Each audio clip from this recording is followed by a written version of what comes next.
Assalamu alaikum. Welcome to this explainer generated by Coach Zubair, where we're going to figure out how to navigate today's wildly complex financial markets using timeless Islamic principles. I'm your host, and today we're taking a really deep dive into what it actually takes to build a modern investment portfolio without compromising on your faith. We're talking about bridging that gap between classical jurisprudence and the fast-moving modern stock exchange, and we've got a clear roadmap to get us there. So let's get right into it. Here is our roadmap for today. First up, we're looking at the core principles of halal investing. Second, we'll walk through AAOFI screens and the purification process. Third, we'll tackle physical gold allocation structures. And finally, we are going to unpack the scholarly debate around cryptocurrency. All right, part 1. Principles of halal investing, the core foundation. Okay, let's dive into this. Before we even think about looking at ticker symbols or ETF structures, we absolutely have to start with the non-negotiable boundaries that govern all Islamic finance. These 3 pillars, they are the absolute foundation of halal investing. First, absolutely no riba, no interest. This just immediately eliminates conventional bonds and highly leveraged companies right off the bat. Second, no haram industries. So we are screening out weapons, alcohol, tobacco, gambling, and pork. And third, no gharar. That means no extreme speculation. And what's really crucial to remember here is that these restrictions aren't just arbitrary rules. They purposefully point us toward owning equity in real, contributing businesses rather than getting tangled up in complex financial engineering that honestly just harms society. Let's actually pause on that third rule for a second, because gharar, which translates to extreme uncertainty or speculation, man, it trips up a lot of modern investors. This is exactly why options trading, futures contracts, and margin accounts are completely off the table. You see, the rules of Islamic finance are designed to protect you from gambling-like risks. We're talking about situations where one person's massive gain is tied directly to somebody else's catastrophic loss. You want to be a partner in a real business, right? Not just placing a blind bet in a casino. And frankly, that is exactly how scholars view extreme derivatives. Moving right along to Section 2, AAOFI screens and purification, filtering the modern stock market. Now you might be wondering, how do we actually apply these ancient principles to the messy, everyday reality of something like the S&P 500?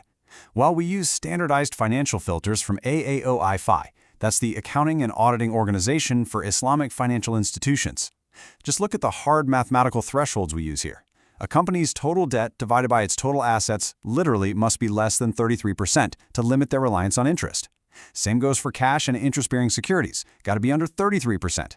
And finally, any incidental haram revenue absolutely cannot exceed 5% of their total revenue. Halal ETFs like SPUS and HALL actually use these exact ratios to automatically weed out companies that fail the Sharia tests, and they are constantly rebalancing as corporate balance sheets shift around. Pretty smart, right? But hold on a second. Remember that 5% tolerance for incidental haram revenue we just talked about? Well, because of that tiny bit of tolerance, we have to take a practical, mandatory step, which is called purification. It's actually super straightforward. Every single year, you just hop onto your ETF provider's website, find the per-unit purification amount, and calculate the fraction of your dividends that came from that incidental non-compliant activity. Then you donate that exact fractional amount directly to charity. So it might literally just be a few pennies per share. But this process completely cleanses your portfolio's dividends. It's a small step, but it's absolutely essential. All right, Section 3, Physical Gold Allocation Structures. Navigating the Ribawali rules. So we've covered equities, but what about hard assets? Well, gold and silver hold a very unique place in Islamic jurisprudence. They are strictly defined as ribawi items. That means they require hand-to-hand exchange and absolutely zero leverage.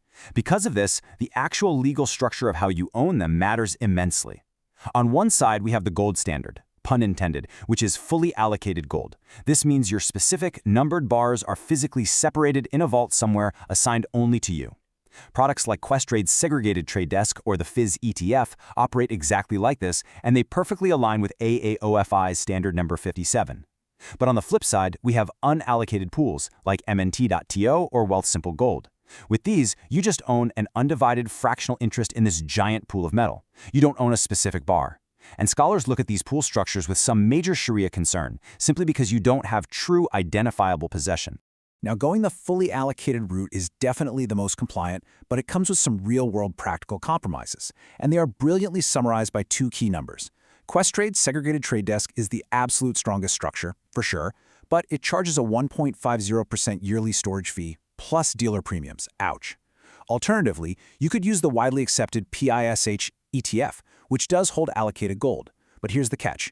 To take actual physical delivery of that gold, you need a massive 400-ounce minimum. That is quite literally a heavy million-dollar brick of gold. So for most retail investors who don't have $1 million lying around, holding allocated ETFs like PISH or PSLV becomes a necessary and, honestly, highly practical compromise.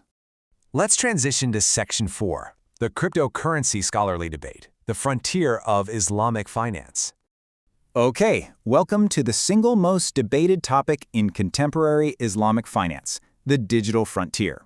Now, I want to be super clear here. Our goal is just to neutrally map out the scholarly landscape for you, not to issue any sort of fatwa or religious ruling. Because crypto is an entirely new asset class, brilliant scholars reading the exact same primary texts are arriving at very different conclusions. It really depends on which historical analogy they're using. So on the permissible side, scholars argue that crypto absolutely meets the Islamic criteria of mal, meaning property. It has a limited supply, kind of like sound money such as gold, and it offers genuine utility for peer-to-peer spot exchange. But on the impermissible side, scholars argue that crypto exhibits massive volatility. That's gharar. They also point out that it lacks sovereign backing from a legitimate state authority, and, let's be real, its predominant real-world use is heavily dominated by gambling-like speculation, or maisir. This really illustrates the cautious stance taken by some of the most influential minds in the space. Mufti Mohammad Taqi Usmani, who is the president of the AAOFI Sharia board and carries immense weight globally, currently discourages crypto. He calls Bitcoin an imaginary number without intrinsic value. But listen very closely to his nuance here. He explicitly leaves the door open for his view to change if and when cryptocurrency transitions from being a speculative toy to being used for real trade by real economies. It's incredibly important to note that this is his highly respected, personal, scholarly opinion, not a binding AOFI standard just yet. But you know what? Even in the midst of all this intense debate, there are actually some firm boundaries that absolutely everyone agrees on. If you are going to participate in the crypto market, you really need to look at these points of universal consensus from scholars across both sides of the aisle. First, absolutely no leveraged, margin, or futures trading, period. Second, avoid meme coins entirely. They are pure speculation. Third, if you're going to trade, it has to be spot transactions only. That means immediate currency for currency exchange with immediate possession. And finally, those centralized crypto lending platforms that pay you a fixed yield, those involve direct riba. Stay away. The overarching theme here is clear. Extreme speculation and interest are completely haram, no matter what kind of shiny new technology you're using. So, what does this all mean for us? Well, it brings us to the ultimate question for you to consider. How will you align your modern portfolio with these timeless principles? Whether you're buying fractions of the S&P 500 through a meticulously screened ETF like SPUS, or you're securing fully allocated physical gold, or even if you're trying to carefully navigate the complex waters of digital assets, the ultimate halal strategy really just comes down to discipline. It's about consistently buying rigorously screened assets and maintaining a strict, unwavering adherence to the foundational rules we just explored today. So take some time this week to audit your own holdings using the tools and frameworks we've discussed. Are you actually hitting the mark? Thanks so much for joining me on this explainer. Until next time, keep learning, keep screening, and always invest with purpose.